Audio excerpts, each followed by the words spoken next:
Hi everyone, today I would like to do a video testimony about my missing family members who live in East Turkestan, aka Xinjiang Autonomous Region. To get all together, I would like to provide my testimony about three of my family members, my brother and my two nephews.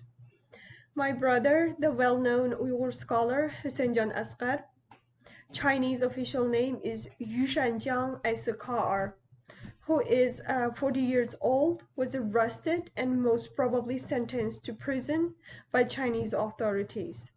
He is a senior translator and a vice department head of the Office of Terminology at the Ethnic Language Committee of Xinjiang Autonomous Region.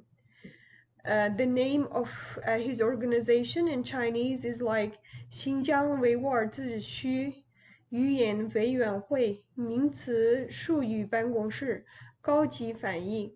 He is a graduate of Beijing National University and a dedicated linguist. He published more than 40 Uyghur Chinese bilingual dictionaries and well known by the public. He published a series of more than 30 dictionaries for Uyghur students and many big volume dictionaries for his people.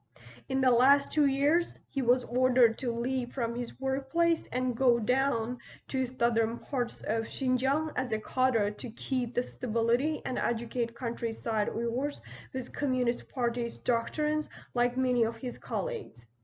Even though I have been suspicious about his arrest after several of my brother's colleagues' names already happened to appear in the lost scholars list for a long time, I was devastated when I heard his arrest early this year.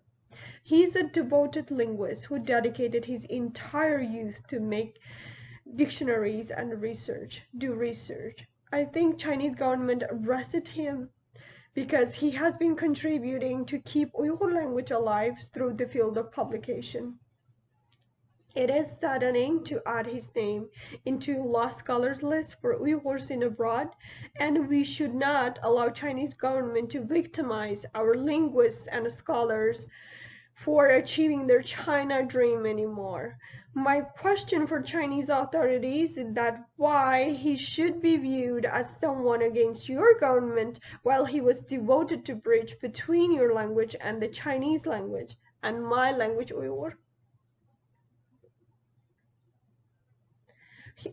Here I would like to give you a list of the dictionaries that he has published.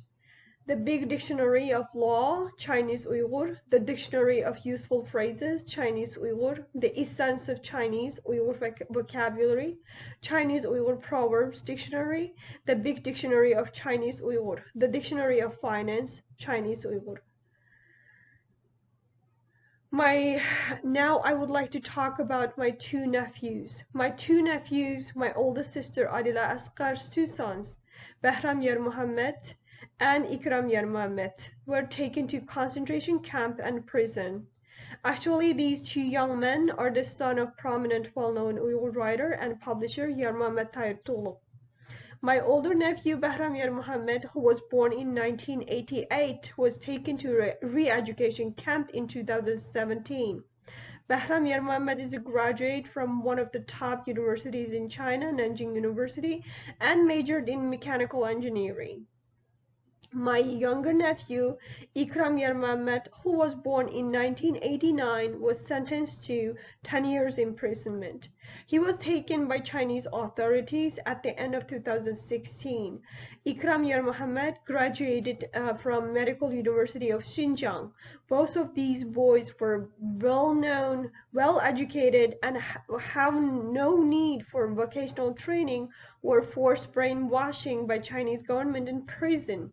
I suspect that they were targeted by Chinese government because of the series of books about parenting and education of their father, Yer Muhammad Tahir Tuğluk, and their private publishing business and bookstore managed by these two young men, my two nephews.